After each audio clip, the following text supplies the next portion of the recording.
Saudara-saudari yang dikasihi Tuhan, pada episode ke-76, kita akan merenungkan secara khusus bagaimana menjadi orang yang diutus oleh Tuhan dalam semangat penghayatan spiritualitas kaum Anawim. Ketika tiba saatnya, Tuhan mengutus para murid yang telah digemblengnya itu untuk menerapkan apa yang telah mereka peroleh. Perutusan ini dapat kita nilai sebagai sebuah proses uji coba. Sanggupkah para murid mengerti apa yang disampaikan, mengajarkan apa yang telah mereka peroleh, dan menghayati apa yang telah diajarkan? Untuk itu, kita mengawalinya dengan membaca Injil Lukas bab 10 ayat 1-12, dilanjutkan dengan ayat 17-20. Kemudian daripada itu, Tuhan menunjuk 70 murid yang lain, lalu mengutus mereka berdua-dua mendahuluinya ke setiap kota dan tempat yang hendak dikunjunginya. Katanya kepada mereka, "Tuaian memang banyak, tetapi pekerja sedikit. Karena itu mintalah kepada Tuhan yang empunya tuaian, supaya Ia mengirimkan pekerja-pekerja untuk tuaian itu. Pergilah. Sesungguhnya aku mengutus kamu seperti anak domba ke tengah-tengah serigala. Janganlah membawa pundi-pundi atau bekal atau kasut, dan janganlah memberi salam kepada siapapun selama dalam perjalanan.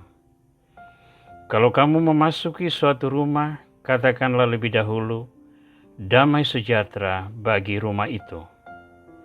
Dan jikalau di situ ada orang yang layak menerima damai sejahtera, maka salammu itu akan tinggal di atasnya.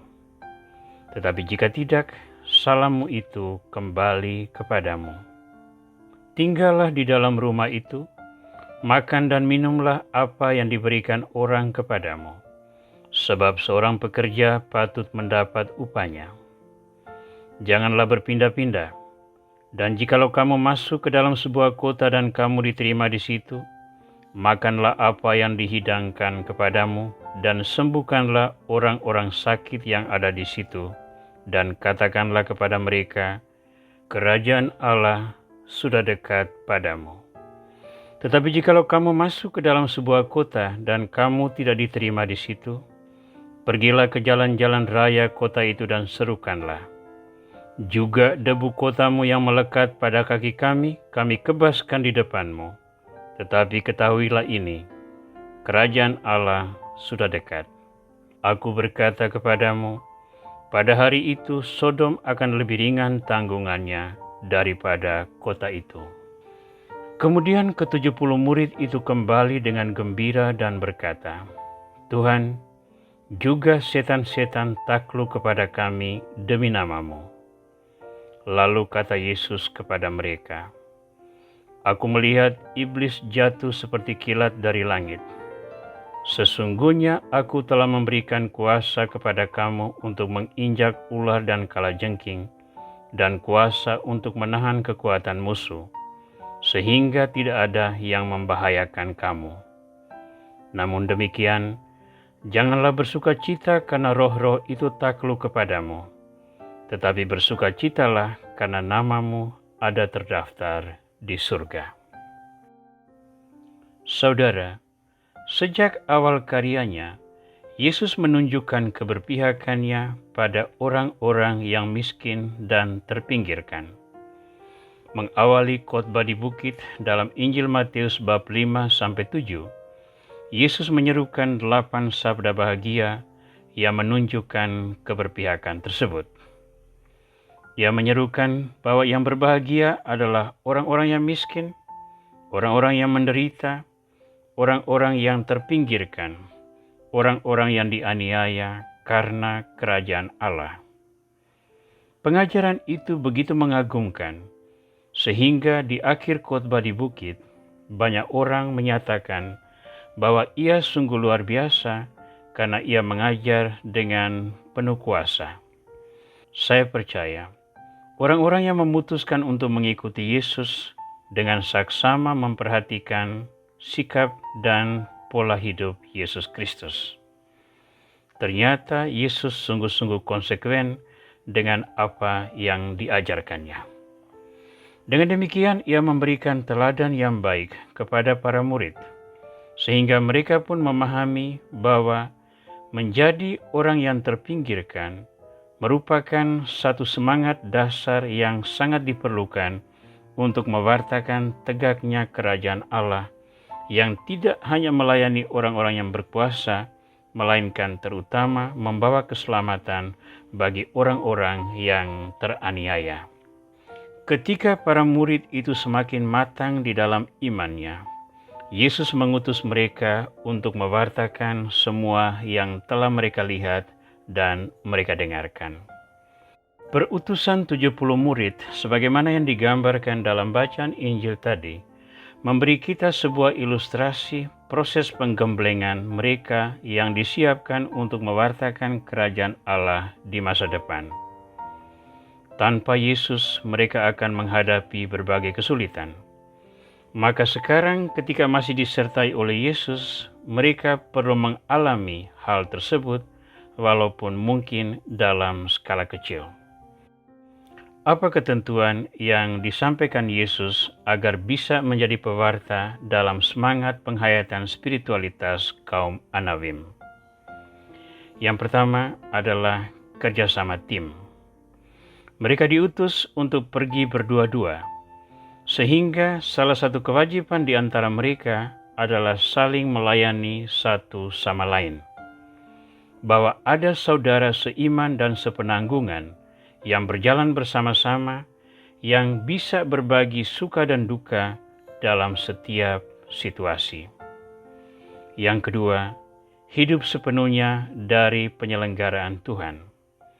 Mereka tidak boleh membawa bekal, uang, sepatu, dan sebagainya, dan hanya boleh makan dan minum dari apa yang disiapkan oleh orang-orang yang menerima mereka.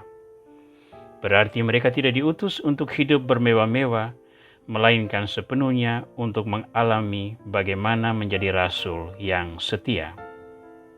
Yang ketiga, mereka hanya boleh mewartakan kerajaan Allah yang membawa damai.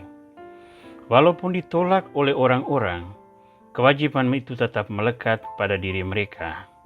Yang keluar dari bibir mereka hanyalah warta gembira tentang kerajaan Allah.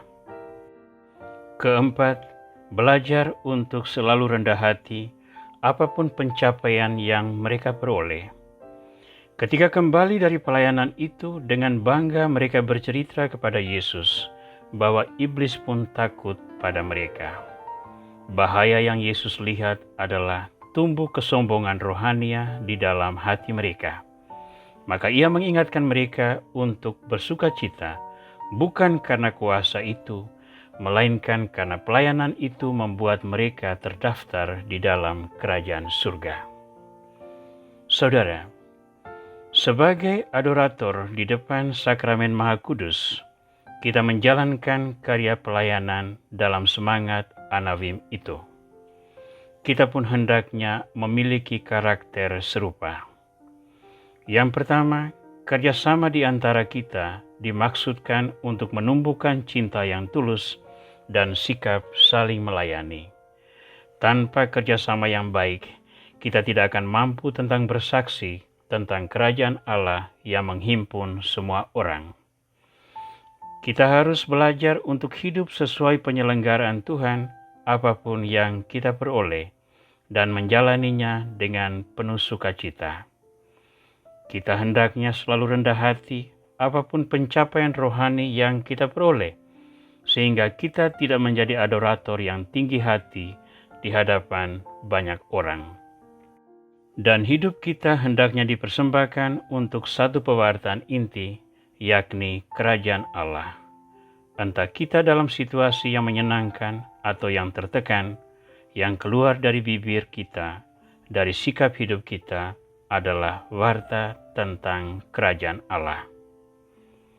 Tuhan Yesus Kristus, sebagaimana Engkau telah mengutus 70 murid-Mu dan mengingatkan mereka untuk menghayati hidup sesuai dengan kehendak-Mu. Utuslah kami dengan kehendak serupa, agar hidup kami sungguh-sungguh dipersembahkan bagi pewartaan kerajaan Allah yang membawa sukacita, damai, dan pengharapan. Jadikanlah hidup kami pujian bagi keagungan nama-Mu, kini dan sepanjang masa. Amin.